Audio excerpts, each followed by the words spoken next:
Our next speaker is Patrick Reed Stewart. Patrick is a member of the Killer Whale House of the Dakan of the Nisga'a Nation. His Nisga'a name is Lugig-Eo, which means fish already in the creek. He is an architect with almost 30 years of experience in the profession, operating his own firm from Stolo territory. He's a PhD candidate at UBC. Patrick is also the chair of the Aboriginal Homelessness Steering Committee for Metro Vancouver and the Provincial Aboriginal Homelessness Committee. He participated in the award-winning film documentary Something to Eat, A Place to Sleep, and Someone Who Gives a Damn, a film on homelessness, and featured in the award-winning film documentary Aboriginal Architecture, Living Architecture. Patrick? So we get second of Hannah, well, thought of Gaston, who we get, why, that's good, so that and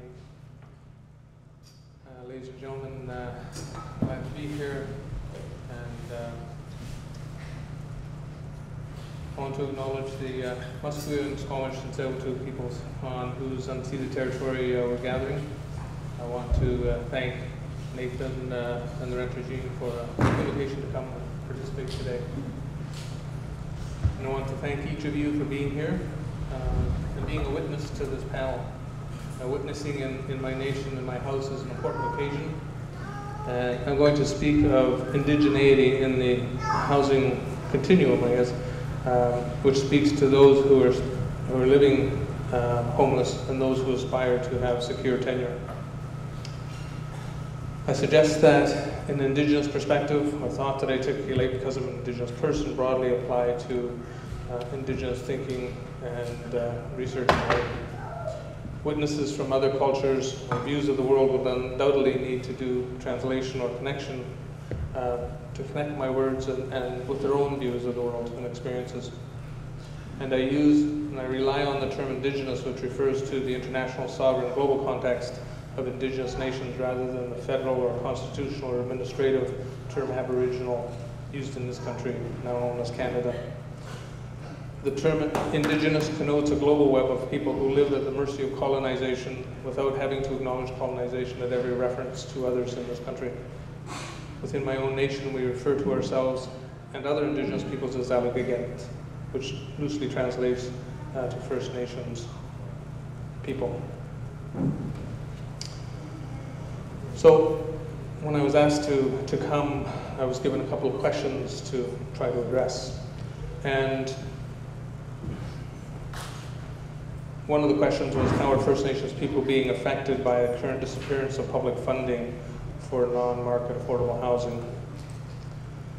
And there's many ways that First Nations people are affected.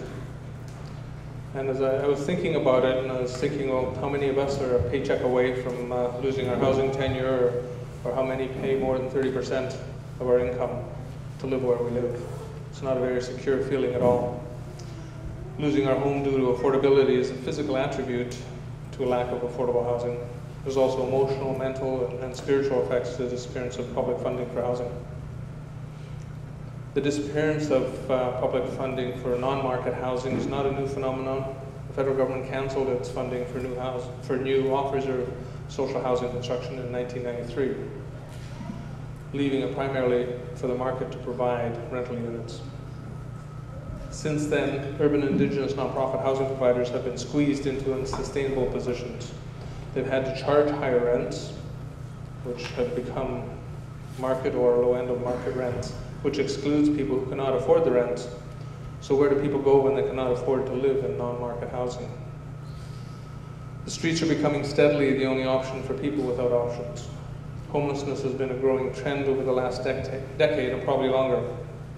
In Vancouver, Indigenous people make up a disproportionate 27% of the share of those who are street homeless, given that Indigenous population in Vancouver is only 2%. Another issue is wait lists. Wait lists are long. The 3 urban Indigenous nonprofit housing providers in Metro Vancouver have combined wait lists that are estimated to be 5,000 people. People can wait years on those wait lists. In the city of Vancouver, there's over 9,000 people on the BC housing wait list. And I was looking at Ontario, and we've got a huge issue there. The Ontario Nonprofit Association estimated in January this year over 150,000 households are on rental wait lists in that province. On reserve, the Indian Affairs social housing program still consists of low-level capital subsidies. And the lack of housing on reserves compounded by the lack of schools and jobs in many rural and remote communities, causing people to move to areas such as Vancouver, where they're hoping to find housing, jobs, and higher education, but receive a shock when they get here. For example, Indigenous university students come to the city and find that they cannot afford accommodations, and they end up living in a shelter. 201 Central is the Aboriginal shelter that's operated by the Vancouver Aboriginal Friendship Centre Society, and they're finding that they do have university students there because they can't find accommodations.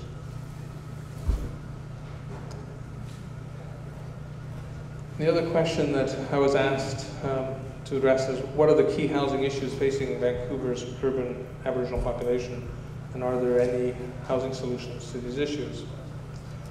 Before addressing the situation in Vancouver, there's national issues that I wanted to mention. Housing is not a right in this country, known as Canada. Even though in 1976, Canada signed the United Nations International Covenant on Economic, Social, and Cultural Rights, which recognizes housing as a human right and emphasizes the crucial responsibility of governments to respect that right. Realistically, the federal government believes it does not have a fiduciary responsibility to ensure citizens are taken care of. It operates itself on a corporate business model, maximizing revenues with taxes and resource extraction, and minimizes expenses, which is services to citizens. Secondly, there's no working national housing policy that benefits Canadians in need. Policy is fractured and disjointed, reflecting how this country is governed. In a country as rich as Canada, homelessness is a national emergency. In 2006, the United Nations said, "Shame on Canada for not ending homelessness." By not taking more direct action, the federal government is condoning its citizens to live without a home. Shame on Canada. Fourthly, poverty affects 3.5 million people in this country.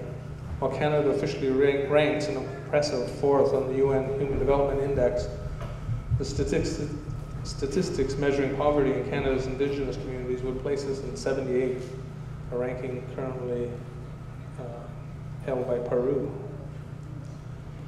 Looking at the city of Vancouver, there are many housing issues facing urban Indigenous peoples in this country, in the city. Though there may be solutions, notwithstanding the lack of political will at the provincial and federal levels, and some say municipal, so I'd be interested to hear what the city should be or could be doing, because if nothing else, one place to start is with City Council. The issues that, in the work that we do at AHSC, the Homelessness Steering Committee, that are overwhelming are issues of poverty, affordability, appropriateness, accessibility, supply, and supports. Those are pretty common issues that everybody faces. And it would be nice to think that there would be, a living wage that would be available to people, that there would be jobs, and there's a lack of jobs. And one can look to, the economic policy at both federal and provincial levels, and how that has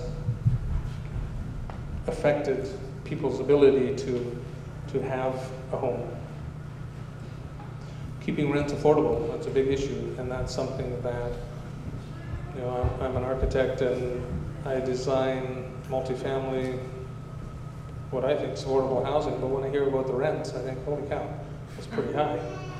And we have to work within building codes and municipal bylaws, and sometimes those things are not friendly to what we do, which brings up my issue of appropriateness, that there needs to be municipal policy that supports both affordable housing and culturally responsive design. And in terms of accessibility, there needs to be more work, collective work, on ending poverty and ending racism in housing. 1 minute, please. Yeah.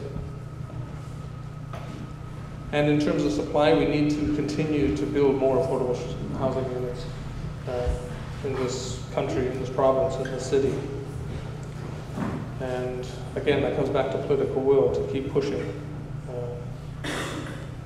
for that. And in terms of supports, we need a continuum of care. That is something that we're always fighting to ensure that people have that. In closing, you can see there's much to do, and the solutions are to be found. It'll take everyone working together and not against each other. In order to achieve housing for all, partisan politics has no place in this issue. And with that, all my relations, Salah, at the end. So, thanks. Thank you.